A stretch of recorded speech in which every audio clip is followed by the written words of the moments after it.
Ternyata Kediri guys, itu berhasil mempekerjakan lebih dari 2.500 orang. Wow, cita-cita lapangan kerja Prabowo ternyata bisa dibantu dengan adanya satu desa yang sudah melakukan hilirisasi dari bisnis lele doang bro. 2.500 lapangan kerja lahir di desa ini bro. Kenapa? Karena ternyata desa ini yang lu mungkin bisnisnya lu kesampingkan ya, lu nggak pernah intip.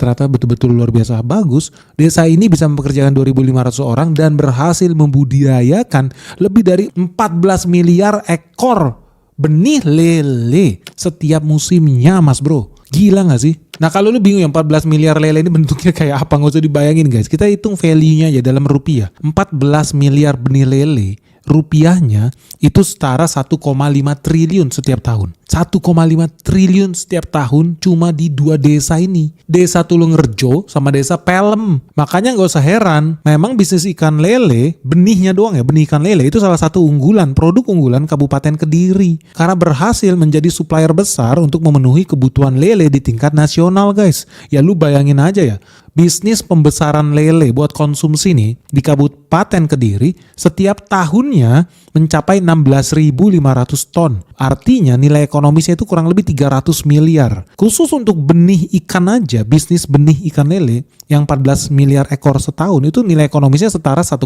triliun setiap tahunnya. Makanya teman-teman gak usah heran ya, menurut data memang resmi, gue kan juga penasaran bener gak nih. So gue cek nih data ke BPS, lu tahu hasilnya apa? Di tahun 2022, desa yang ada di Kediri, Jawa Timur ini memang gak usah heran bisa menjadi penghasil lele terbesar nomor 3 di Indonesia. Lihat layar kaca guys.